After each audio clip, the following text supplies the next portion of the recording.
Eu chamo Albertina Maria Vieira Martins, Branco, que é o apelido do meu marido. Nasci a 1 de 7 de 1961, aqui mesmo perto da casa onde vivo hoje, atualmente. Este terreno é dos meus pais e nasci aqui logo abaixo, em Santana. E costumo dizer que fui, passa a expressão, feita em Santana, nascida em Santana, crescida em Santana. Depois saí para ir para o Funchal, para Jamonês, porque não havia escolas como há hoje. Havia apenas até o 4º ano, depois estendesse até o 6º. E quem quisesse estudar tinha de sair dos campos para ir para o Funchal. No Funchal havia os seminários para os rapazes, para as raparigas havia no início a escola Jamonês e mais tarde Jamonês e Francisco Franco, com aptidão mais para outros cursos que até era chamado Escola Industrial. E quando diz que nasceu mesmo em Santana, nasceu em casa dos seus pais? Sim, sim. E os seus pais, o que é que faziam? Os meus pais não tinham grandes estudos, mas sempre foram pessoas muito honestas e muito trabalhadoras. Não sou suspeita de dizê-lo, porque eram conhecidos em todo o meio, conhecidos em toda a Santana, porque o meu pai era pedreiro e colaborava ativamente também a nível da sociedade, algo que fosse necessário. A minha mãe também colaborava com todos os vizinhos. Apesar de ser bastante doente, era muito ativa, trabalhava na agricultura, cuidava dos filhos e também ajudava muito na igreja. Mas os seus pais então chegaram a estudar? Não. Não sabiam ler e escrever, mas eram pessoas amigas, pessoas um bocadinho de alta sociedade comparado connosco, que lhes ensinavam, quando eram pequenos, alguma coisa a troco de algum trabalho. E eles também nasceram em Santana? Sim, sim, nasceram os dois em Santana, muito perto um do outro. E apesar de não terem estudos, eram pessoas cultas e muito abertas. Já perspectivando o futuro, o meu pai trabalhou no Funchal muitos anos, trabalhou em Lisboa 7 anos. Os meus irmãos mais velhos foram para o Funchal estudar muito antes de mim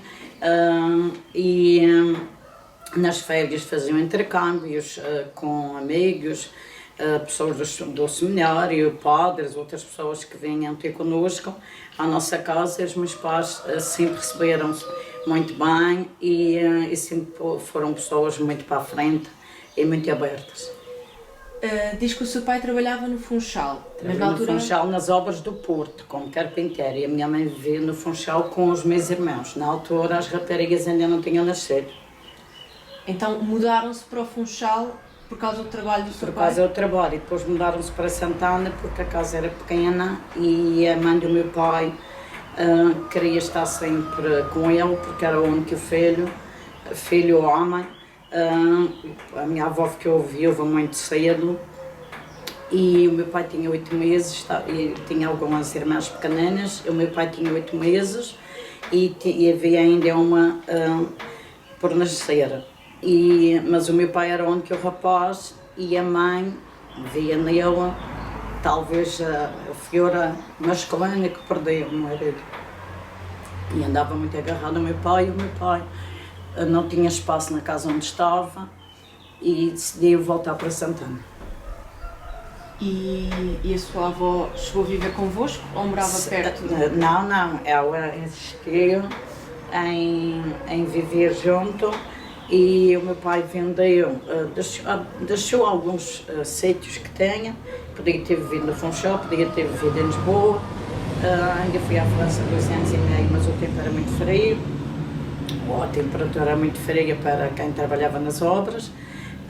Ele esteve lá apenas 2 anos e meio e vendeu alguma casa que tinha, uma aqui relativamente encostada à minha, a que eu vivo hoje, do qual restou este terreno, que depois eles me fizeram uma doação para eu fazer a habitação, e tinha outra também no outro sítio, acabou vendendo para reconstruir a casa da mãe por existência da mãe, que era muito, muito apurada ao meu pai. Ela acabou falecendo connosco. Quando diz que o seu pai foi para a França, em que altura é que ele foi para a França, sabe? Eu sei, mais ou menos. Eu fui para a França nos tempos do Estado Novo, antes do 25 de Abril. Fui para a França, como nós chamamos na gíria, fugido. E Fui fugido, foi no tempo dos passadores. Iam daqui para Lisboa, depois iam alguns espaços de comboio e outros espaços iam a pé. sabe se foi anos 60, anos 70? Volta de anos 70, 69, 70. Já casado, portanto. Sim, já tinha, na altura, penso que o meu irmão mais velho já estava a fazer tropa. Eu fui voluntário para a tropa, já estava em Angola. Já casado, já tinha teve 3 filhos, um faleceu com 10 meses e de passado 7 anos teve 3 filhos. Somos 6. E a professora Albertina, quando foi para estudar, ficou aqui em Santana ou teve que ir para o Funchal? Eu fiquei aqui ainda um tempo, até o 6º ano, depois houve um grupo de professores do primeiro ciclo que se juntaram e começaram sob a tutela de uma pessoa formada, que na altura era um médico. Cada zona formaram uma turma de terceiro ciclo, mas as coisas não deram muito certas e o meu pai acabou por levar-me para o Funchal. Também já estava habituado aos meus irmãos terem estado no Funchal. A minha irmã, que é mais velha do que eu, não quis estudar, as minhas irmãs não quiseram estudar. Mais tarde uma fez o 12º. A outra, mais velha do que eu, não quis estudar. O meu pai optou por levar-me para o Funchal. Eu ficava lá, eu pagava a casa, na altura pagávamos propinas, mesmo no Liceu. E eu fiquei no Funchal. Só vinha ao fim de semana quando podia ser, quando havia dinheiro. E vivia sozinha? Não, não havia residências para raparigas, era apenas em colégios de freiras, e eu optei, e os meus pais concordaram, por ficar numa casa particular, pessoas que alugavam para raparigas. Mas eram muito professoras que vinham do continente, ficavam connosco. Era uma família então? No início eu fiquei na casa de uma prima, que vivia sozinha, e por vezes a mãe, irmã do meu pai, também ia lá ficar há uns tempos. Já estava reformada e ia lá há uns tempos, vivíamos as 3, e de seguida as coisas não correram muito bem e o espaço também era pequeno. Passei para uma família que tinha filhos, mas que alugava, era o pai, a mãe e os filhos e filhas, inclusivamente uma era minha colega de turma, e alugavam um quarto, remediavam-se, como dizíamos popularmente, em pouco espaço para alugar quartos, para ganhar um pouco mais. Em que estava eu, outras raparigas de outras partes da ilha, da Madeira, e também algumas professores continentais. Chegámos a ficar 4, 5 num quarto. E falou dos seus irmãos e das suas irmãs. Quantos irmãos é que tem? Eu vivos tenho 2 irmãos, mas nasceram 3, um morreu com 10 meses. A minha mãe levou ao médico, não foi falta de assistência, foi uma doença que ainda hoje existe, que é a gastroenterite. Morri com uma gastroenterite no fim de 32 dias ou 33 de médico, e tenho 2 irmãos. Um está reformado, foi o fundador dos bombeiros e ainda é o presidente da Assembleia Geral. Quis deixar a presidência da direção por motivos de idade e de saúde. De profissão era assessor da presidência da Câmara do Funchal. E fui fundador dos bombeiros e tenho colaborado muito com Santana, com a vida social de Santana. Neste momento é reformado, tem 70 e tal anos, e o outro ia vice-consul em Gersa. E as suas irmãs? As minhas irmãs, como eu disse, passado 7 anos depois dos rapazes, foram 3 raparigas. As minhas irmãs uma não quis estudar, só tem o 6º ano, qualquer um de nós éramos bons alunos, mas por mais incentivar que fossem os alunos quando não se quer. E acho que são poucas as pessoas que possam fazer milagres para quem não quer estudar. Eu sempre gostei imenso, se não fosse a idade e os motivos de saúde, ainda hoje, se fosse preciso, continuava a estudar. Mas há alunos, como sabemos, desmotivados e acho que não há nenhum comprimido, nem nenhuma injeção para essa doença. A minha irmã tem apenas o 6º ano, casou bastante nova, ficou viúva aos 32 anos, tanto ela como o marido tinham 32 anos, ficou com 2 filhos, os quais nós também, ela muito lutou, mas nós também ajudamos. E a seguir sou eu, que comecei a dar aulas com o 12º, depois fez o Prefeito de Universidades na Madeira, mais uma vez falta de estabelecimento de ensino, desta vez a nível superior. Comecei a dar aulas com o 12º, era praticamente o habitual, havia muito pouca gente que ia a Lisboa estudar e fui a única que terei curso superior das raparigas e a mais nova. Mas também não queria estudar, mas mais tarde, depois de adulta, fiz o 12º ano. Entretanto, pelo meio, fizeram curso de costura e de selagem e outros cursos. E sentia que o incentivo que falou da parte dos seus pais para estudar era igual para os seus irmãos e para as suas irmãs e para si? Sim, eu acho que sim, porque desde o início, e também era um bocadinho nova, sou suspeita ao dizer isso, mas com sacrifício, assim como eu fui estudar, e a outra minha irmã, até mais velho que eu, e os irmãos mais velhos, com uma grande diferença de idade de nós foram, já na altura os meus pais fizeram o sacrifício para tal e incentivaram.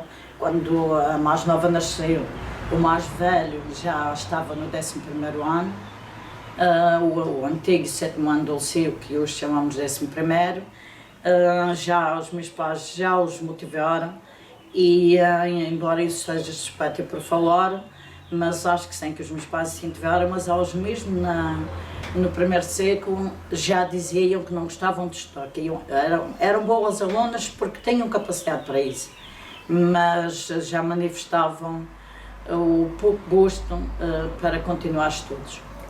E as suas irmãs, quando interrompem o 6º ano, não é? Quando terminam no 6º ano, que idade é que teriam, mais ou menos? Mais ou menos entrávamos para a escola com 7 anos, 11, 12, depois fizeram a 5ª e a 6ª classe. E o que é que corresponde ao primeiro e segundo ano, primeiro e segundo ano, que hoje se chama 5º e 6º ano do liceu. E o que é que elas fizeram depois quando terminaram esse... A mais velha começou a namorar muito assim nova e o meu pai pagou-lhe o curso de costura e ela fez dessa profissão até a morte do marido. Casou, teve um filho, neste momento tem 2, um trabalho no Funchal e o outro é engenheiro na Câmara de Santana, engenheiro civil. O mais novo não quis também muitos estudos, mas está bastante bem posicionado nos horários do Funchal.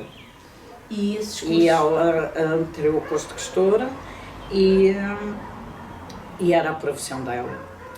Esses cursos de costura eram no Funchal ou eram aqui na zona? Eram na zona. Os pais pagavam, elas eram novas. As que eram mais novas, os pais pagavam. Havia outras que trabalhavam na agricultura, a parte da costura trabalhavam na agricultura, o caso da minha irmã também trabalhava na agricultura, mas os meus pais pagaram o curso, como ela não quis estudar, como nenhuma delas quis estudar na altura, os meus pais pagaram o curso para elas terem o curso de costura. E dentro dos irmãos e das irmãs, algum de vocês alguma vez emigrou? O mais velho emigrou por motivos de trabalho. E para onde? Ele esteve primeiro, não foi imigração, ele foi militar. Os dois foram militares. Um em Angola, antes do 25 de Abril, um em Angola e outro em São Tomé, fiz a tropa em São Tomé.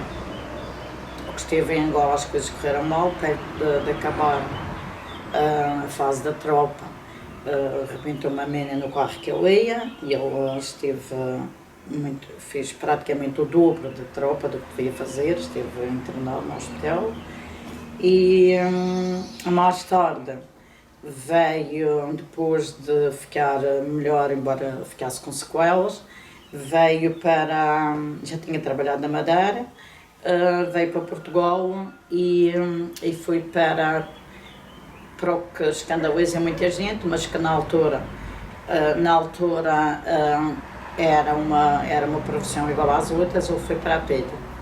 Foi para a PED e foi colocado, mas disse logo que não queria ficar em Portugal continental, nem na Madeira, foi para São Tomé, porque ele foi para a PED, gostava de alguns dos aspectos dos contornos da profissão, mas havia coisas com que ele não concordava, com torturas, com coisas que ele não concordava.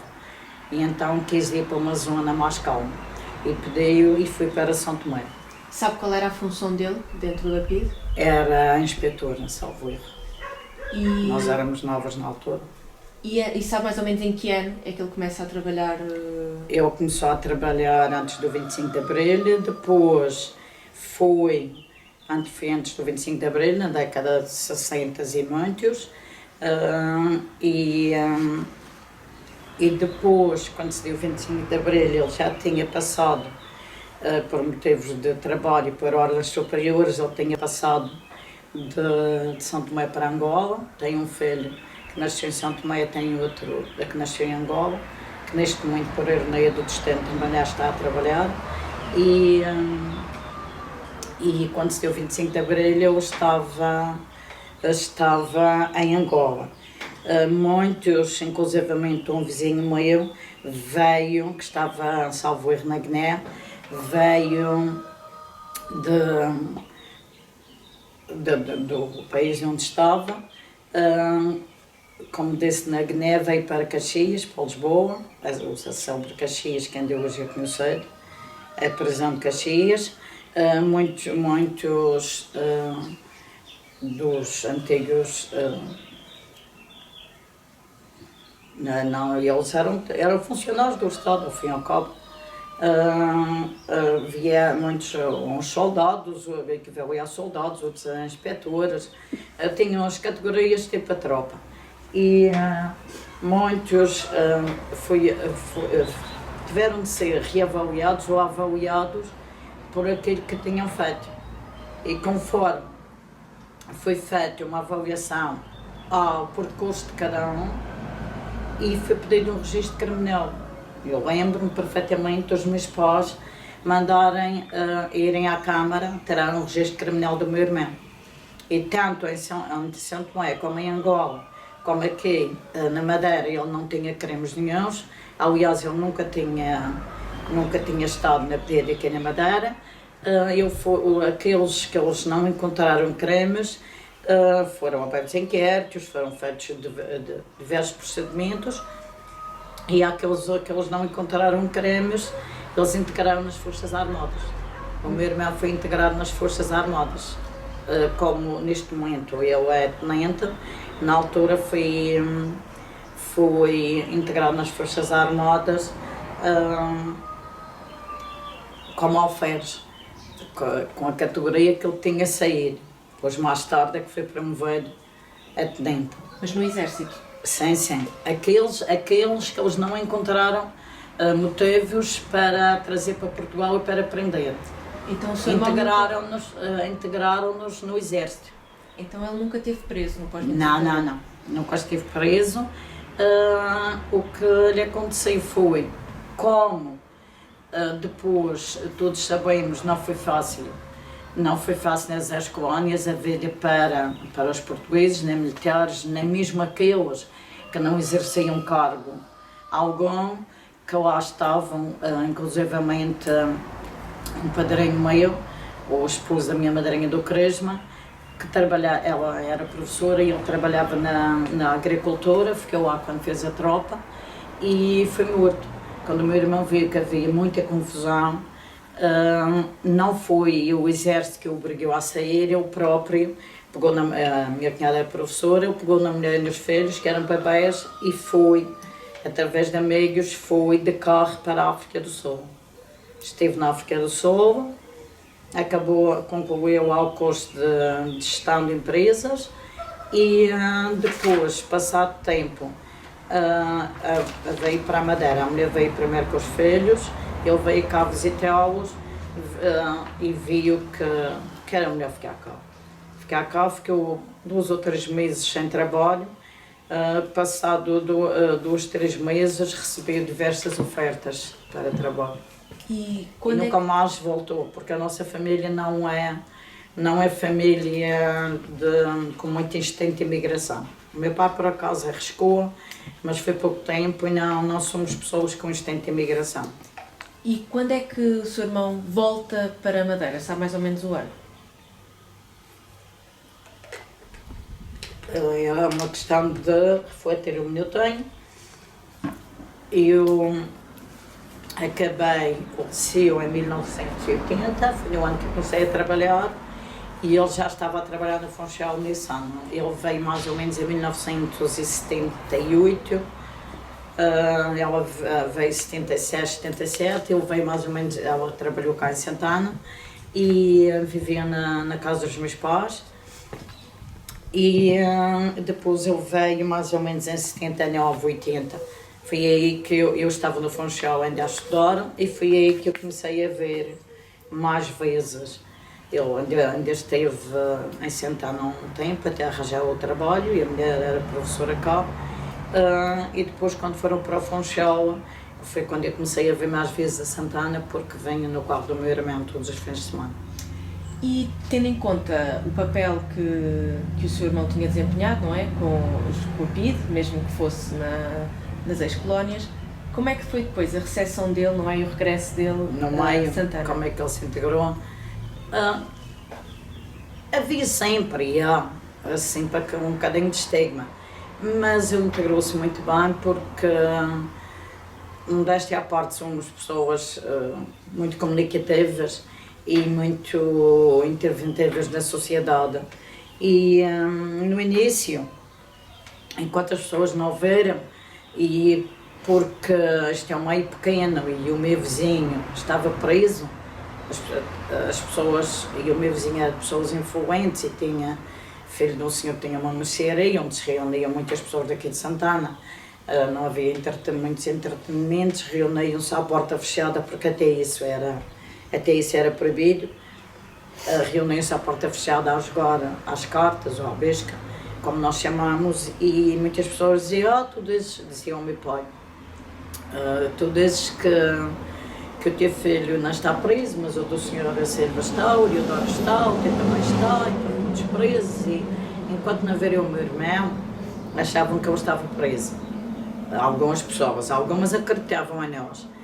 Praticamente a fase da pouca aceitação ou da desconfiança foi mais para nós família do que para ele. Quando ele chegou, as coisas já estavam mais calmas e ele integrou-se muito bem, até porque era de Santana, era a sua terra, e começou logo a participar também na Feira dos Compadres, na União Desportiva, relacionou-se muito bem, porque ele veio para o seu meio.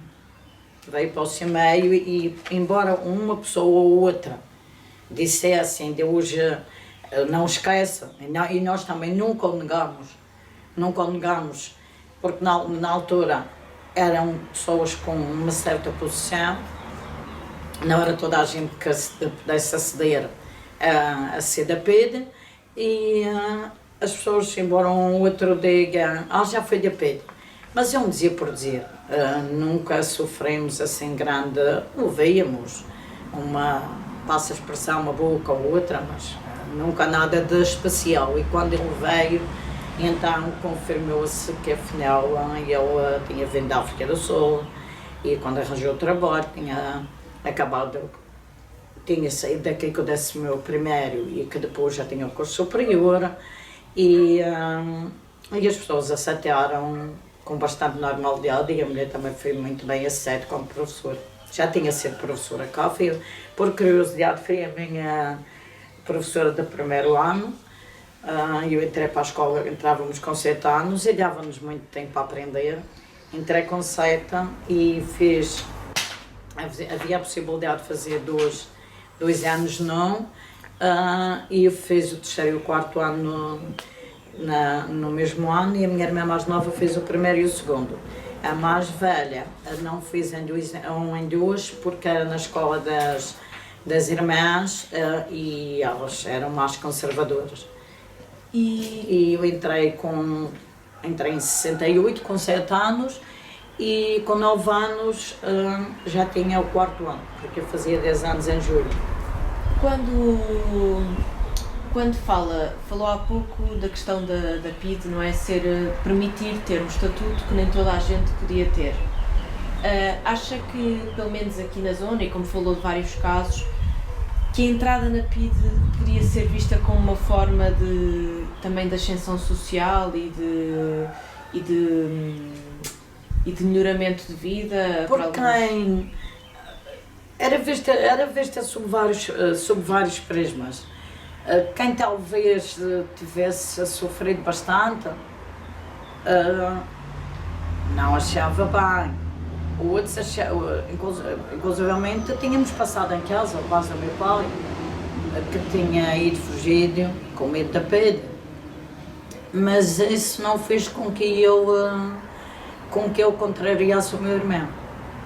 Apenas fez uma advertência, mas isso não fez com que ele contrariasse ou em momento algum deixasse de defendê-lo.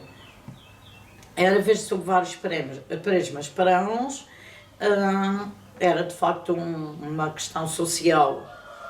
Conseguiu, é esperto, conseguiu. Há muitos que querem e não conseguem.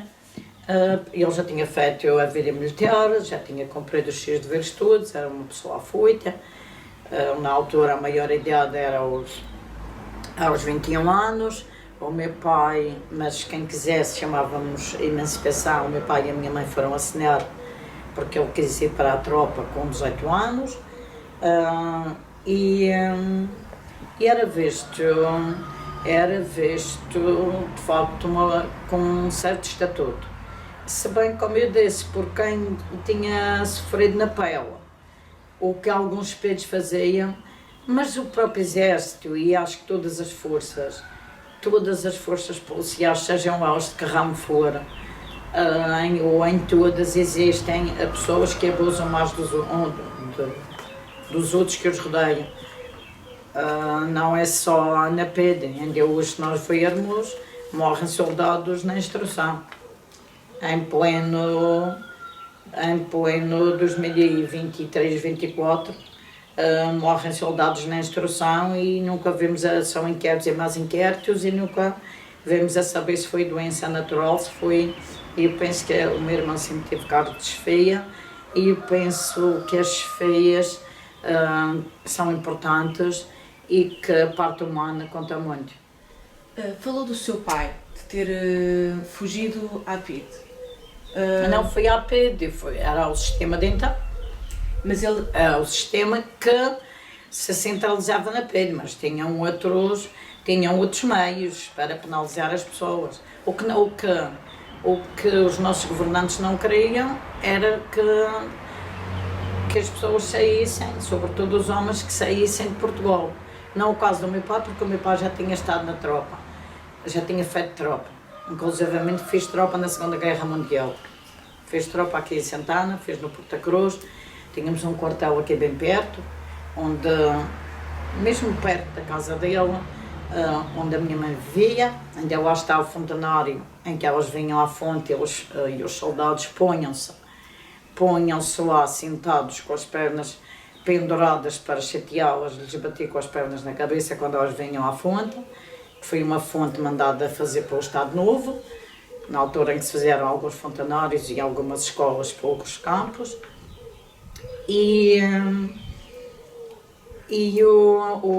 A situação do meu pai não era havia vários motivos para que não quisessem que eles saíssem. Um era para que não viessem novas ideias. não viessem novas ideias do estrangeiro. Os rapazes mais novos e as pessoas ficassem aqui a trabalhar para o regime da colonia e a situação do meu pai, porque não, ele já não era novo, ou já não era nenhum rapaz com idade de ir à tropa e já tinha cumprido o serviço militar.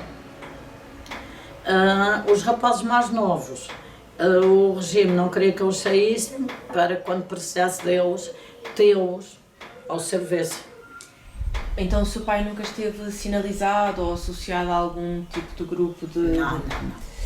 Era uma pessoa muito influente, mas nunca esteve ligado a nenhum movimento, a nenhum grupo, sempre foi neutro.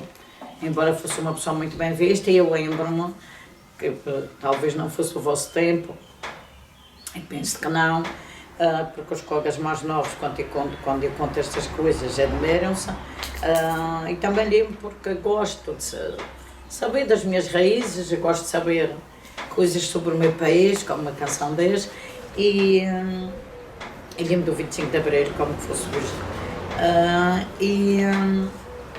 E eu lembro-me que a votação não era como agora. Havia alguém influente em cada concelho, que vinha à casa, nós não íamos eleger democraticamente em voto secreto às urnas. Vinha alguém, eram escolhidos algumas pessoas, os ditos homens bons de cada sítio, e vinha alguém da Câmara chamado o cabo de ordens, vinha trazer, era marcado o dia das eleições, e vinham trazer um envelope lacrado, que ao fim e ao cabo já era com os nomes escolhidos, e naquele dia o meu pai e as outras pessoas escolhidas iam às urnas pôr o envelope. Eram assim as eleições. Diz que se lembra do 25 de Abril como se fosse hoje. O que é que se lembra do dia do 25 de Abril? O que eu me lembro do dia 25 de Abril, foi durante a noite, foi na noite do 24 para o 25, e apesar de nós nunca termos vivido muito ricos, mas graças a Deus nunca nos faltou grande coisa, tínhamos sempre o essencial, e tudo o que ia aparecendo. Quando apareceu a água potável, o meu pai canalizou para casa, pagávamos. Quando apareceu a luz, desde pequenina, eu lembro-me que eu era pequeneta, mas já sempre fui muito falastrona. Eu lembro do senhor que veio para a luz, o senhor ainda vive quase com 100 anos, vive no Porto da Cruz, e quando ele veio para a luz à minha casa, a fazer a instalação, como nós dizemos, fez muitas perguntas, fazia muitas perguntas que era para me ouvirem falar. E logo que passou a rede elétrica, o meu pai instalou água potável, os ferros, logo que houve os esquentadores elétricos, os ferros de engomar elétricos. Não tínhamos muito, mas tínhamos o essencial. Tínhamos, como meu pai ia ao Funchal muitas vezes, como era pedreiro, já tínhamos casa de banho com duche, com sanita, com bidé, ao contrário do que muita gente tem. Tínhamos muita coisa que a vizinhança nos vinha pedir, próprias lanternas, para o regadio à noite, panelas grandes quando precisavam, e outras coisas, outros utensílios que as pessoas recorriam à nossa casa. E o meu pai tinha rádio, e todas as manhãs ouvia.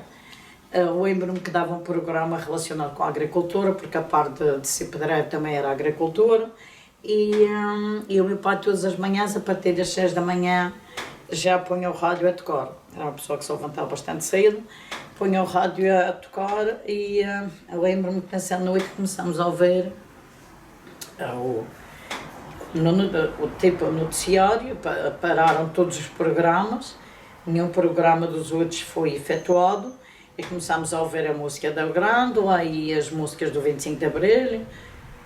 Depois vemos que havia problemas, começaram a falar logo na PID, nas colónias, os meus pais ficaram preocupados, e Eu nasci em 61, já tinha 12 para 13 anos, já percebia não muito de política, mas já entendia mais ou menos. Os meus pais explicaram-nos de manhã, logo de manhã explicaram-nos o que se passava e depois na escola também os professores explicaram. Eu estava no 6º ano e explicaram-nos.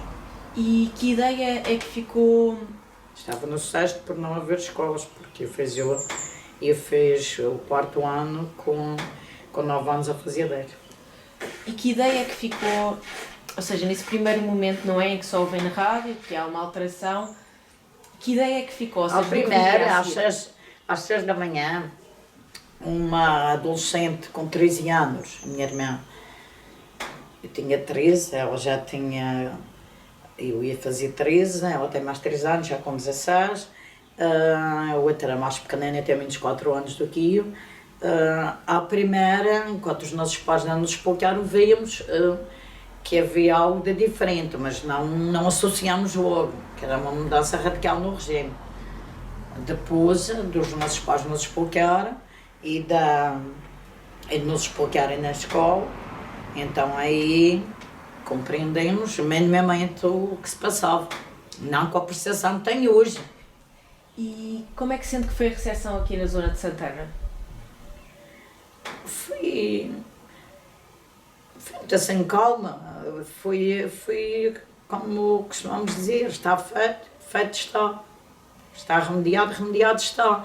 Não, o levante maior foi a tal história do meu vizinho ser preso, a preocupação será, ou a curiosidade também, preocupação de uns, curiosidade de outros. O foco das atenções foi um pouco de facto quem estava na pedra. Na altura era o meu irmão e este meu vizinho. Foi notícia de alguns dias. E foi aceito com uma certa calmeia, até porque as pessoas não tinham muita cultura e não entendiam, sabiam que algo estava mal, mas não deram a verdadeira dimensão que deviam dar. Talvez passe a expressão por ignorância e por falta de cultura mesmo. Cultura e instrução.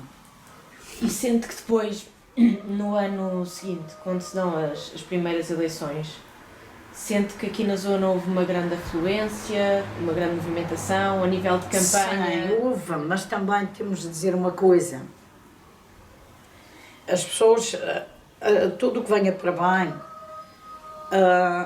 é bem aceito, passando a expressão. Só que a própria Madeira, ou em toda a Madeira, houve algum reboliço. Não dizemos que aceitamos com certa calmeia, mas íamos sabendo o que ia passando à volta. Por exemplo, em São Jorge, chegaram a deitar uma bomba na padaria do meu sogro, porque um dos tios, por acaso com quem o meu irmão se dava bastante bem, quando eram jovens e que iam à praia, ou calhar de São Jorge, conversavam muito já sobre o futuro e isso, apesar de ele ser da Pedra, sabia que havia necessidade de mudança. E em São Jorge as pessoas depois começaram a ficar um bocadinho confusas, começaram a se manifestar e os nossos governantes também aqui não tomaram logo as rédeas. Houve o movimento da Flama. Na altura o meu marido estava na tropa e tive de ir para Machique acalmar os ânimos. Tive de ir para o posto de Emissão do Funchal, os pontos mais estratégicos. Nos pontos mais estratégicos havia certa tensão, ou nos sítios onde eles achavam que as pessoas estavam ou não a favor. Houve uma confusão. Em Santana as pessoas são um pedaço calmas e falam, conversam em pequenos grupos, mas não houve grande reboliço. E a nível da campanha para as eleições, para as primeiras eleições, aqui em Santana houve muita movimentação de campanha ou sentiu que foi mais na zona do Funchal? A zona do Funchal começou por ser, teve mais movimentação e a de Machique. Inclusivamente havia um padre que impulsionou muito, que teve suspenso de padre até há 2 anos esta parte, com este novo bispo, que é de uma abertura bastante razoável e que o readmitiu ao sacerdócio. Se bem que ele continuasse sempre na paróquia, mas a diocese dizia que tudo o que ele fazia que era nulo, casamentos, batizados, mas os paroquianos foram sempre fiéis e tanto aos ideais do parco como aos ideais políticos e não ligavam ao que a diocese dizia e insistiam em casar lá porque casaram mesmo. E esse padre também foi muito impulsionador lá em Machique. E é por isso que ao vermos o mapa das eleições, Machique, eu não tenho nada contra, pelo contrário, o Presidente da Assembleia Municipal foi a testemunha do meu casamento, já há 30 e muitos anos, e não tenho nada contra, mas se nós virmos, Machique é sempre um bocadinho, tem sempre uns ideais um bocadinho diferentes dos ideais do governo central no Funchal. E lembra-se do nome desse padre? Sim, ele deixou o sacerdócio há uns 2 anos, ele foi integrado e deixou praticamente logo a seguir de ser integrado pela ideia do Padre Martins, o seu Padre Martins. Ele teve também um irmão, o Bernardo Martins, metido na política há muitos anos. Sabe a que partido é que ele estava associado? Na altura não era bem partido. Ele era parte no Garachique, não era bem partido. Era incentivar as pessoas para que de facto se instalasse a democracia. Não havia nenhuma corrente que ele se aproximasse mais?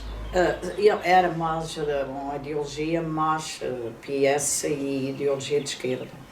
E havia outro padre também no outro ponto, mais a oeste em Câmara de Lobos, na zona alta de Câmara de Lobos, o padre Tavares, que também incentivou muito as pessoas a viver numa zona com muita ruralidade, vamos lá dizer, muito pobre até. E esse padre Tavares também incentivou muito a água da colônia, a tudo isso. E sente que essa influência do padre Martins que falou, não é, de uma posição mais ligada ao centro-esquerda e à esquerda, continua a manter-se em Machique? Sim, um bocadinho. Se bem que para algumas eleições votem PSD e CDS, que é mais à direita, mas continuam mais com essa tendência. É um dos concelhos da Madeira que continua com essa tendência, se bem que hoje já em todos os concelhos haja um núcleo forte de quase todos os partidos, ou muito mais forte do que havia antigamente. E a reintegração só acontece, portanto, quando o Bispo Dom Nuno vem para cá? Quando o Dom Nuno veio, quando ele estava prestes a sair por motivos de idade e de saúde. Há 2 ou 3 anos esta parte. Falou que tanto a sua mãe como as suas irmãs trabalharam na agricultura. A professora Albertina chegou a trabalhar na agricultura?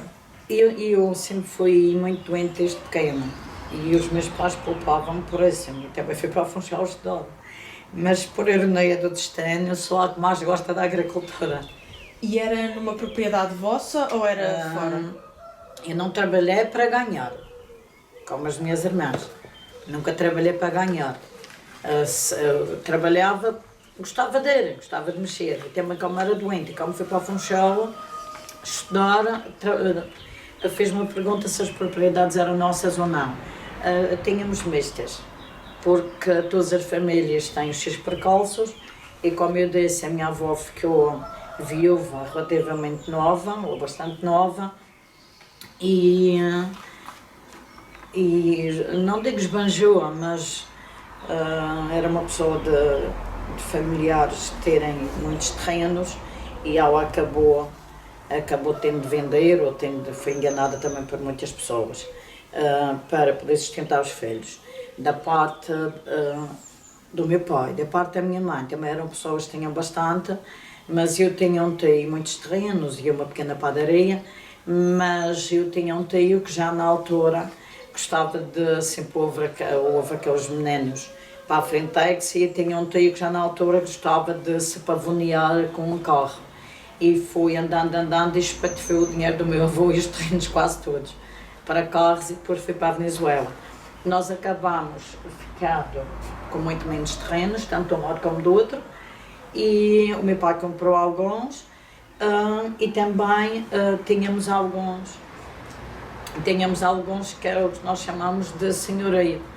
Éramos os feitos, nós fazíamos esses terrenos, depois dávamos em produtos ou em dinheiro. E quando houve a Edicolonia, nós, quem quis, teve a oportunidade de comprar esses terrenos que fazia. Compramos alguns, outros não. Neste momento onde eu tenho, nós estamos, nesta entrevista, este terreno foi comprado ao abrigo da Edicolonia. E o que é que se lembra, no caso, portanto, mais da sua mãe, das suas irmãs, o que é que se lembra que era mais comum elas Elas não andavam muito, mas chegaram a andar. A minha mãe, mais antigamente, ia à descasca do veme, o veme que depois dá para fazer diversos objetos. Sabe explicar o que é o veme que está a falar? O veme é uma planta em que depois a planta passa por vários, dá muito em córregos, em zonas, em ribeiros, e depois, a dada altura do ano, o veme é cortado e a cozer dentro de um grande, chamávamos o caldeiro, tipo uma panela, mas uma panela retangular, não panela, era a panela dos vemes. Uns eram postos na água se quiséssemos que ficassem brancos. Os ficavam muito tempo na água e depois era da casca. Os outros iam a cozer uma noite e ficavam depois com uma tonalidade escura. E uma das zonas que se dedicou, neste momento está mais em decadência, que se dedicou muito ao fabrico do artesanato em veme. Também tivemos cá em Santana, mas a zona típica cá na Madeira é a Camocha. E as pessoas de cá exportavam depois para a Camocha. Exportavam dentro da própria ilha. Eu posso mostrar um objeto feito em veme. Cistenhas para pão, eram feitas cadeiras, eram revestidos garrafões de vinho, garrafões grandes, cadeiras, mesas, todo o tipo de bancos, todo o tipo de trabalho se podia fazer com o veme. E então iam grupos de mulheres, havia as pessoas que podiam comprar aos pequenos agricultores, compravam e depois pagavam a grupos de raparigas para irem à descasca do veme. Aqui em Santana, lembro-me que havia imensos postos durante 3 semanas, 4 semanas. Aquela pessoa, no fim da semana, ou podia ser no fim da semana, ou podia ser quando acabassem de descascar todos os vemes que essa pessoa tinha na sua propriedade e tinha comprado aos vizinhos. Esse dinheiro servia essencialmente para ajudar em casa, as famílias mais pobres, servia para ajudar em casa, ou então para as raparigas prepararem o enxoval. O enxoval para depois, quando casassem, já terem o enxoval. E a nível de produção mesmo agrícola, o que é que se lembra da sua mãe e das suas irmãs plantarem mais? Mais ou menos o que há hoje, se bem que hoje haja muito campo e muito pedaço de terreno abandonado, mas as culturas eram mais ou menos as que há hoje. A batata doce, o inhame, o veme, a cana-de-açúcar, a aveia numa certa cota, sobretudo daqui para baixo, quanto mais perto mora, melhor. A batata, que nós sabemos que a batata que se chama, mas que na Madeira é conhecida por todos como a semelha, o feijão, as ervilhas, as favas, a couve, o milho, tudo o que era para a subsistência, e também exportávamos sobretudo a semelha para fora de cá. E vendíamos para o Funchal. Havia os comerciantes que compravam para levar para o Funchal. E a sua família vendia produtos também? Quando havia excedente, vendíamos, mas geralmente era mais uma agricultura de subsistência, porque como o meu pai era pedreiro, não tinha muito tempo para a agricultura, e também não queria que a minha mãe e as minhas irmãs andassem muito na agricultura. O meu pai era muito cuidadoso com isso. E então ele dizia sempre à minha mãe: cuidado com os pequenos, cuidado com os pequenos, chamava sempre as pequenas. E como a minha mãe também era doente, e muitas vezes eles chegaram a ir para ganhar, mas a maior parte das vezes também era interajuda. Havia muita interajuda. E animais tinham? Sim, tínhamos, toda a gente tinha o porco, que chamávamos o porco para a festa, para o Natal, que depois era guardado um pedaço para a festa dos compadres e para o Carnaval. E nas famílias numerosas era preciso pouparem bastante, porque não havia muitos produtos, era só aquilo que era criado em casa. Havia o porco, havia competição de família para ver quem é que matava o porco maior, e as galinhas, toda a gente, praticamente era obrigatório, porque também era a única subsistência a nível de carnes. Eram os ovos, era por causa de terem ovos e para ter carne de galinha, fazer o bezerro nas festas, a canja no Natal.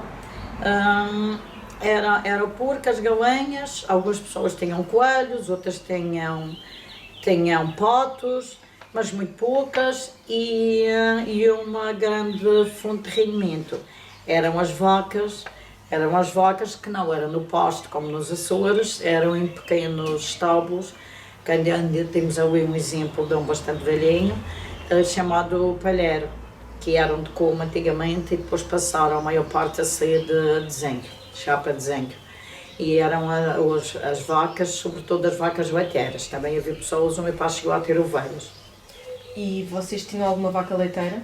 Sim, chegamos a ter, mas não no meu tempo. Porque o meu pai não tinha tempo para tudo. E que diferenças é que nota mais No meu tempo chegámos, mas a última ele já não podia trabalhar, e ela ainda pariu uma filhota, mas a filhota morreu, e nós não... Fiz o mesmo para como ele já não podia. Mas como o meu pai tinha o seu trabalho, não víamos exclusivamente só da agricultura, e a nossa agricultura era de subsistência. E agora, dessa altura para agora, que principais diferenças é que vê na agricultura, na maneira como as pessoas gerem os recursos naturais aqui da ilha? Há aspectos que mudaram. Se bem que neste momento algo esteja a voltar ao passado. Os mais jovens parecem começar ou recomeçar a gostar da agricultura. Mas está, uma agricultura também só para a sobrevivência. Não querem fazer da agricultura uma forma de vida. Têm outras saídas, têm outros estudos, mas mesmo com outra instrução e com os seus empregos no fim de semana, já há inclusivamente professores, engenheiros de cá e continentais que se juntam a nós, e plantamos apenas para casa ou para oferecer. Há apoios do governo, que não havia antigamente. Em algumas zonas, dependendo das zonas, há apostas maiores. Há zonas em que o governo aposta na venha, reconversão das venhas, há zonas em que, estou a falar da Madeira em geral, não só de Santana, há zonas em que o governo aposta na reconversão das venhas, em que aposta na cana sacarenha. Está neste momento a altura dela, os meus vizinhos que têm cana sacarenha já estão a prepará-la para levar para os engenhos. Só pelo ouvir o barulho já sei que estão a fazer isso. E há apoio técnico para todos os agricultores que querem, há apoio a nível jurídico, há pessoas que ajudam em toda a burocracia, todos os papéis para os subsídios. Está completamente diferente nesse aspecto. Mas mesmo com todos os apoios, há falta de mão de obra. As pessoas preferem fazer outras coisas. Disse-nos que começou a dar aulas logo no 12º ano, não é? E que depois fez a formação comecei numa filial da Ação Católica. Entretanto, a Ação Católica esteve na Ação Católica quando era jovem, andei muito em grupos de jovens e estava agora a lembrar-me da Ação Católica. A Ação Católica era um movimento de igreja para os jovens. Eu estava a confundir, embora também andasse na Ação Católica, em simultâneo. Comecei na Universidade Católica. Depois, por vários motivos, talvez por os motivos que eu já disse, para a própria sociedade também tinha demorado por o 25 de Abril a se reestruturar. Éramos uma ilha, depois o processo autonómico também demorou a se estabelecer devidamente ou a se consolidar, e eu comecei no Funchal, pós-laboral, primeiro comecei a dar aulas na telescola, depois foi quando abriu o CIO aqui em Santana, e eu fui, era até o 6º ano, depois fui se expandendo progressivamente até o 12º, e a par disso, pós-laboral, fui estudar para a Universidade Católica, mas foi pouco tempo, foram 2 ou 3 semestres, salvo erro, um ano, volta de 2 semestres, e por motivos vários fechou. Continuei sempre a lecionar, fui convidada para outras atividades, mas fui convidada para várias atividades, fui convidada para fazer parte de alguns partidos, os partidos de então, que se formaram após o 25 de Abril, os 3 principais, que eram o CDS, o PS e o PSD. Insistiram muito, mas eu nunca quis ser filiada, embora ajudasse muito a nível da sociedade, naquilo que podia, na igreja, mas nunca quis ser filiada.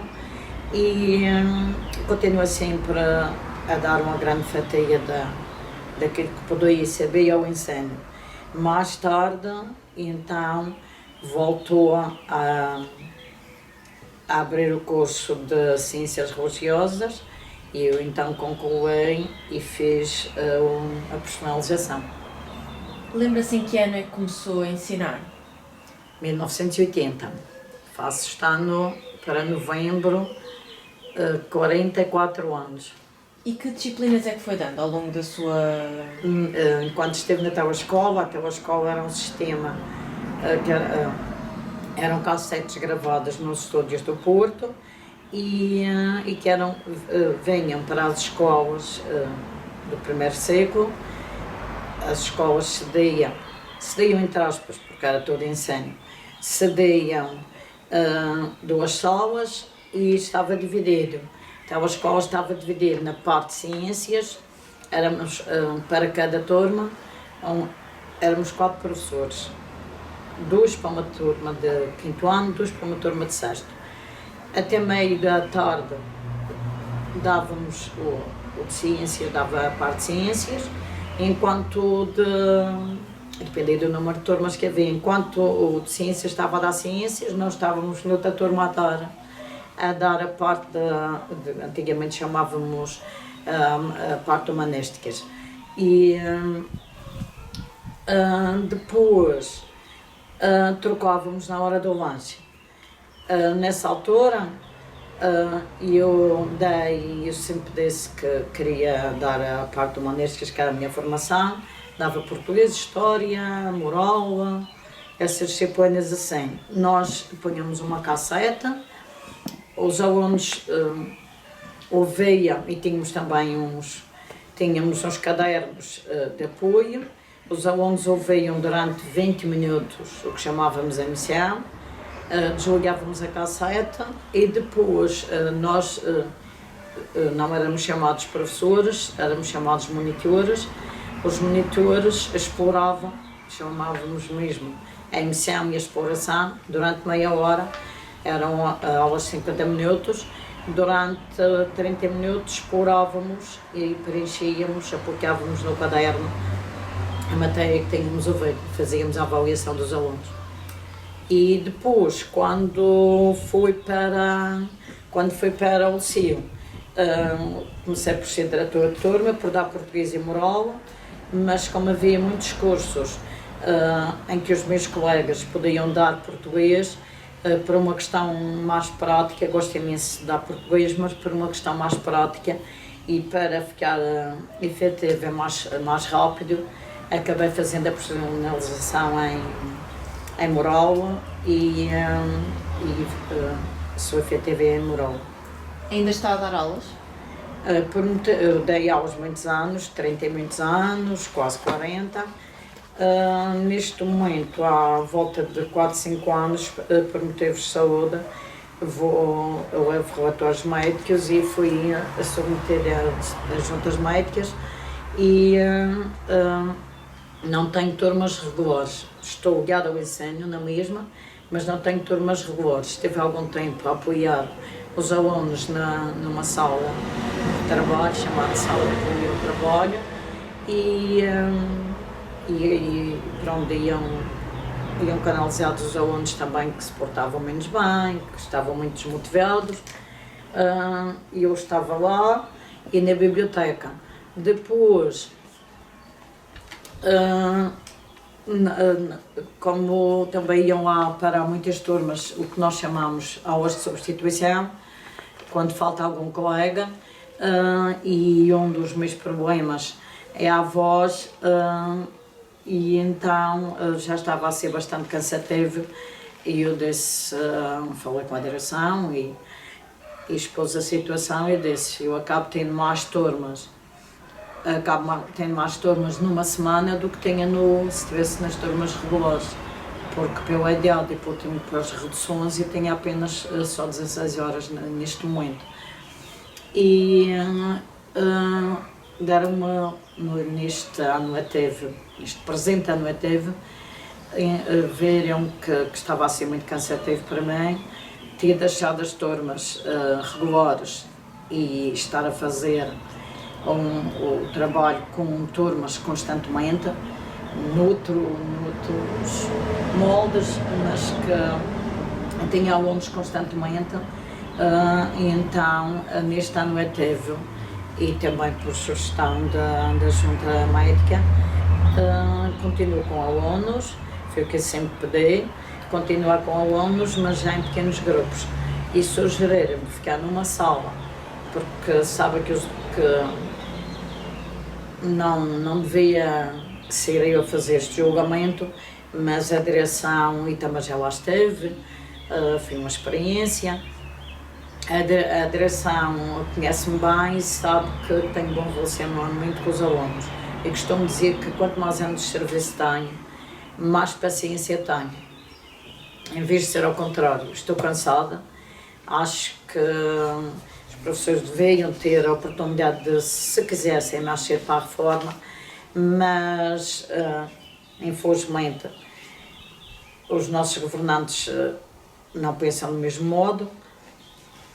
E como tenho apenas 62 anos de idade, não consegui ainda a reforma, e então ao falar com a direção puseram-me duas opções, como eu estava a dizer anteriormente. ou ficava numa sala para receber apenas esses alunos desmotivados, com problemas de várias ordem e que são obrigados a ficar na escola, que a escolaridade obrigatória agora é ou o 12º ano ou até 18 anos. Aí temos alunos naquela fase terminal ou alguns quase inicial ainda da adolescência, ainda são muito adolescentes e muito pouco adultos, e estavam voltados para estar na escola, embora tenhamos cursos profissionais e várias alternativas, por mais que façamos, mas há sempre aqueles alunos desmotivados e que se portam um bocadinho mal e que perturbam as aulas. Então foi-me sugerido, uma vez que tenho bom relacionamento com eles, foi-me sugerido que ficasse numa sala apenas para trabalhar com esses alunos.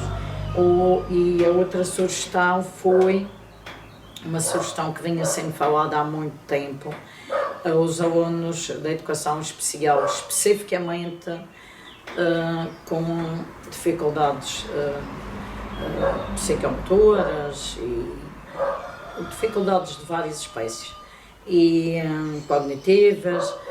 Temos uma sala em que se chama a Sala do Ensino Especial só para isso. E eu optei por ficar, é uma equipa multidisciplinar, e eu optei, também como tenho muita experiência, já fui diretora durante muitos anos, e eu optei por ficar neste momento, neste ano ativo, e estou a gostar bastante, embora também não seja fácil. Estou agora na Sala do Ensino Especial, ligada ao Ensino Especial, com miúdos que nos chegam com 11 anos e que não sabem as cores, não sabem escrever o nome deles, não sabem as vogais, que para trabalhar no tablet sentam-se no meu colo, etc. Sobre a festa dos compadres, o que é que nos pode dizer sobre a festa dos compadres? O que é esta festa? Esta festa é uma festa que podemos dizer e a nível popular é mesmo uma festa, se bem que no geral para o povo português e sobretudo para o povo madeirense a festa das festas é o Natal. Ninguém diz o Natal, toda a gente diz estamos perto da festa. O Natal na Madeira é muito vivido. Não estou fugindo à questão dos compadres, já lá chego. O Natal na Madeira é muito vivido e para todos os efeitos não há quem lhe tire o título da festa.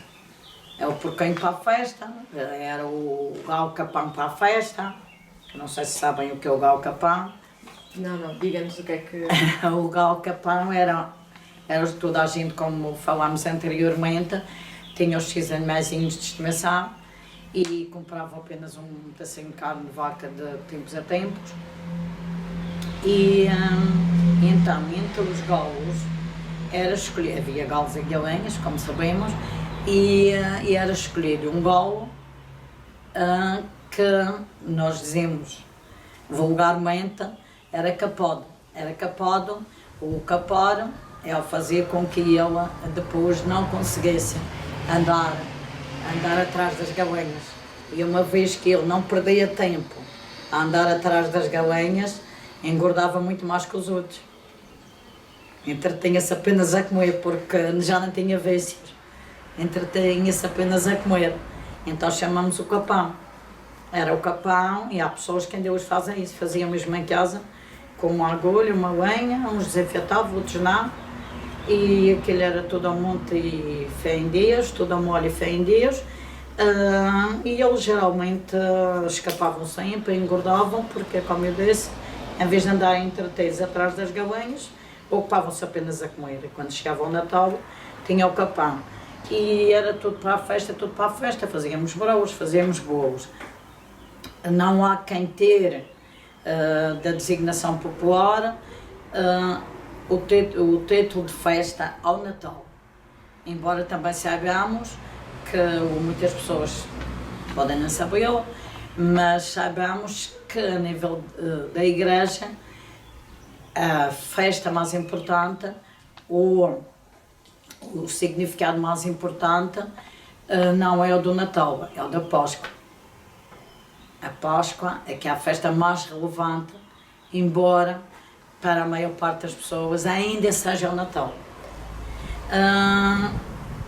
Em Santana, desde 1950, 50 e tal, começou-se com outra festa, que também é genuinamente festa, porque a nossa é do povo, é feita pelo povo e para o povo.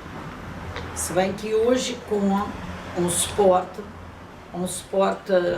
de organização, até financeiro, da parte das entidades, mas começou pelo povo, e é para o povo, e é o povo que escolhe o que quer fazer, que escolhe as temáticas, embora às vezes sejam dadas algumas dicas pelas entidades, e como é o povo que faz quando nós fazemos uma coisa de nosso gosto, nosso interesse, escolhemos, confeccionamos, fazemos aquilo que queremos, entusiasmamos nós, envolvemos nós. E costuma participar então na organização da festa? Já participei há muitos anos. E o que é que costumava fazer? Já fez várias coisas. Eu já participei em vários, vou só recorrer da cábula. Comecei a participar quando estava na escola primária, participei como figurante, depois houve um interregno em que as escolas não participaram, passados anos voltaram a participar, depois de voltar a ser novamente reorganizado. Participei também como figurante aqui pelo Ministério, isto em jovem. Participei como professora, mas também disfarçada. Antigamente os alunos participavam, era nas sextas-feiras, e pelo menos no LC participávamos nas sextas. Depois começaram outras escolas a associar-se a nós. Neste momento, os alunos de todas as escolas, que querem todas as escolas do concelho, que no início era só de Santana, neste momento é no dia do cortejo etnográfico, mas antigamente era na sexta-feira antes. Participei várias vezes como diretora de turma, como professora da escola, onde estou, porque só estive 2 anos, a escola tem 42 anos e estou lá há 40, só a única professora que lá está que não consegue ir para nada. Qual é que é o nome da escola? A Escola Básica e Secundária Bispo do Manuel Ferreira Cabral. É um bispo de cá do concelho, de São Roque do Faial. Participei em instituições, participava na sexta pela escola, participava no domingo em instituições como responsável pela Casa do Povo, depois mais tarde noutra Associação Eres do Norte, e depois, quando deixei as instituições, participei de forma espontânea com um grupo de amigos em que pegávamos no tema e fazíamos tudo o que era necessário, as quadras, se fosse necessário, enfeitávamos os carros alegóricos. Então, essa divisão é feita, há alguma organização que divide estas tarefas? É feita naturalmente entre a população? Como é que isso funciona? Felizmente, no início, a população é que se organizava, mas há muitos anos esta parte, a Câmara chamou a si toda a estrutura principal, embora com a cooperação de algumas instituições do concelho, que dão também a sua opinião, e depois, além das instituições e das escolas, há a participação de grupos espontâneos que se inscrevem e que são livres de se organizar e de participar. Com essa intervenção da Câmara, sente que há, portanto, um esforço feito a nível, portanto, do poder local para preservar esta tradição? Sim, um grande esforço. E depois temos outro ponto alto, além do cortejo, temos outro ponto alto que são as brincadeiras que se fazem, os compadres, as comadres, a atribuição de tudo o que é bom ou mau nas semanas dos compadres e as comadres, que são as 2 semanas que antecedem o Carnaval. E depois há culmina sempre na sentença, numa sentença em que quase sempre a pobre da comoda é que é condenada, mas depois acabam sendo encaminhados, os dois acabam sendo encaminhados, o compadre e a comoda, para morrerem juntos.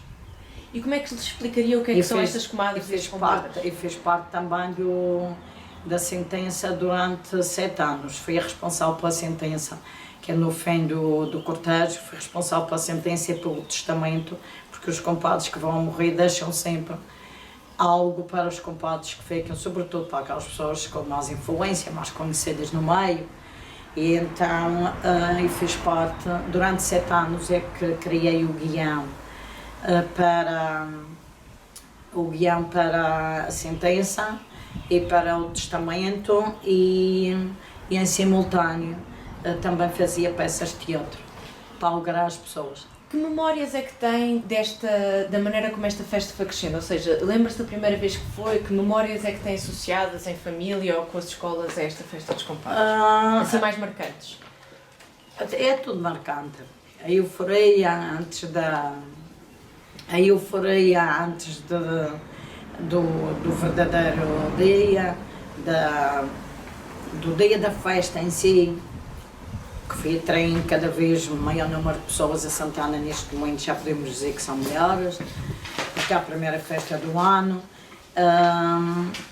Toda a euforia antes do próprio cortejo e antes da própria sentença, a preparação para a aldeia, a preparação dos carros alegóricos, ou pode deixar de ser carro, dos trajes, daquilo que vamos levar, do tema, a escolha dos temas, a realização ou a confecção dos compadres, do compadre dos bonecos em si, a escrita de algumas quadras, desde que não sejam ofensivas, porque há pessoas que entram um bocadinho na sátira, um bocado ofensiva. Infelizmente, já foi pior do que agora, mas houve uma altura em que as pessoas também estavam a abusar um bocadinho da sátira e faziam-se versos chamados os versos dos compadres, que eram postos espalhados por toda a freguesia sem sabermos quem eram os autores, com autores anónimos. Sobre o que é que costuma ser essa sátira? No dia do julgamento, sobre como hoje a maior parte das pessoas já têm acesso a tudo o que se passa à nossa volta, a nível nacional, a nível regional, nacional e até internacional. No dia próprio da sentença, falamos um pouco de tudo. Falamos desde o meio, desde Santana ao Conselho, da política, do Sr. Padre, de tudo o que se passa de relevante. Tudo o que se passa de relevante ao longo do ano, indo buscar também um bocadinho daquilo que os nossos governantes do Funchal fazem, os nossos secretários, os nossos diretores regionais. Hoje as pessoas já estão mais informadas e até passando um bocadinho pelo panorama nacional. Fala-se um pouco de tudo, do dia a dia, da política, da religião, fala-se um pouco de tudo. Então antes era mais centrado? Era mais centrado só, não havia tanta abrangência, era mais centrado só a nível mesmo local, nas pessoas com mais influência no meio. E nas 2 semanas anteriores, como estava a falar, a esta festa, sente que nas escolas, a nível daquilo que é desenvolvido com os alunos, há uma concentração muito grande na festa? Sim. Então, na escola, nos grupos que gostam de participar, em quem prepara a sentença, que não é fácil. Mas as escolas, sim, também já, desde a praia já começam, já é uma grande euforia na confecção dos fatos, na reciclagem muitas vezes de alguns de anos anteriores. Fazemos também compadres e comadres tanto nas escolas do primeiro ciclo como na nossa. Por exemplo, fizemos um compadre para pôr à entrada da sala onde eu estou neste momento, e com quadros diz que seja para quadras, lá me toca. E com quadras alusivas à inclusão, à igualdade. Cada um escolhe os temas que acha que se adaptam mais. É preparado um carro, os professores de música entusiasmam-se muito e os alunos a ensaiar durante muito tempo. Vemos em todo o recinto escolar, vemos os ensaios ao longo de mais de um mês. Há músicas associadas especificamente à festa? Sim. Sabe-nos dizer o nome de algumas? Ou... Não são, eu para a música não sou, não ou é cantar o meu um bocadinho, se quiser? Não é o meu forte cantar. Eu gosto imenso de fazer quadras. Sobre qualquer temática. Se me derem um mote e que me digam faz-me quadras sobre este assunto, não demora muito tempo, as quadras estão feitas. Mas a nível só de escrever as quadras, a nível musical, nunca fui o meu forte e além disso também não pude desenvolver por motivos de saúde, porque tenho um edema nas cordas vocais, tenho rinite, tenho sinusite, ando muitas vezes rouca e nunca desenvolvi, mas também não tenho, mesmo que pudesse, não tenho muito ritmo. E eu sei fazer as quadras, depois dou as quadras, pedem-me as quadras e dou as quadras a quem depois as adapta às músicas. Ou seja, todos os anos mudam as músicas consoante as novas quadras? Sim, e nem todos os grupos levam música.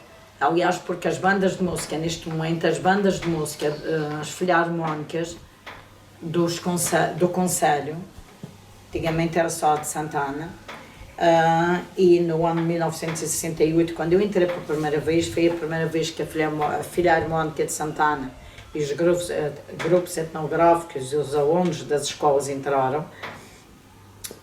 Nós levamos uma canção, eu lembro muito bem, levamos uma canção alusiva às Flores da Madeira de Santana e foi a banda Filharmónica, porque isto antes era apenas em Santana, uma vez que neste momento abrange todo o concelho, ou sobretudo é feito o convite a todas as freguesias do concelho e todas aderem, sobretudo as instituições todas aderem, nós levamos 3 bandas filharmónicas. Os grupos que não levam música, as bandas filharmónicas compensam. As escolas e as bandas, a banda do Arte de São Jorge, a banda do Faial e a banda de Santana, que são as 3 bandas que nós temos, compensam os grupos que não levam música, porque há grupos etnográficos que não levam música. E falou há pouco da adesão. Sente que a Festa dos Compadres é uma atração para os turistas? Que há Sim, porque eles já estão cá na Madeira para o Carnaval e Santana é uma terra de turismo por excelência. É preciso não esquecer que nós temos, não desprezando os outros concelhos, nós temos talvez dos maiores motivos e pontos turísticos da Madeira. Temos o Pico Mais Alto, que é o Pico Ruivo, temos o Arieiro, temos a Floresta Laurisilva, a zona da Laurisilva, que já foi considerado, classificado, aliás, Património da Unesco. Temos as Levadas, temos muitos miradouros, temos as célebres casas típicas, não sei se já tiveram a oportunidade de ver. E por isso, a Santana per se já tem muito turismo durante todo o ano, junto da Câmara e sobretudo da zona central, Câmara e Igreja, e todo o ano, verão e de inverno. Nós não vamos, Santana foi levada à cidade em 2002 e nós não vamos à cidade de Santana dia nenhum do ano que não vejamos muitos turistas, está sempre cheio de turistas. E nessa altura do Carnaval também vêm muitos mais pelo atrativo do Carnaval do Funchal. E aproveitem, alguns estão instalados em unidades hoteleiras cá em Santana, unidades de renome, como a Catia do Frão, o Colmo, e outras unidades de turismo rural, que já há muitas, muitos já cá estão, uns estão por acaso, outros vêm de propósito porque já é um cartaz turístico, outros já estão a preparar-se para o Carnaval do Funchal, até que a data do nosso Carnaval, que dizem que é o primeiro Carnaval da Madeira, teve de ser alterada para não coincidirem, dada a grande afluência que tínhamos, para não coincidirem com o Carnaval do Funchal, porque o Carnaval em Santana, as festas começa com a Festa das Comodes e dos Compadres, são as 2 semanas que antecedem o Carnaval, e culminava no domingo, no domingo anterior ao Carnaval, depois das 2 semanas, dos Compadres e das Comodes. Se bem que durante essas 2 semanas já houvesse as brincadeiras, já fizéssemos os compadres, já pendurássemos, já houvesse foguetes da Sobeia, os comadres gozavam dos compadres e vice-versa. Mas culminava então com a grande festa no Domingo Gordo, que é o domingo que antecede o Carnaval.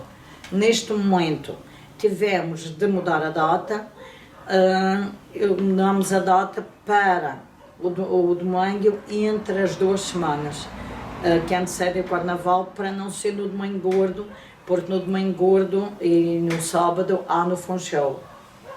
E assim impedia das pessoas do nosso concelho irem ao Funchal, e impedia que muitas pessoas do Funchal e de outras partes da Madeira viessem cá, porque ou bem irem ao Funchal ou bem virem cá.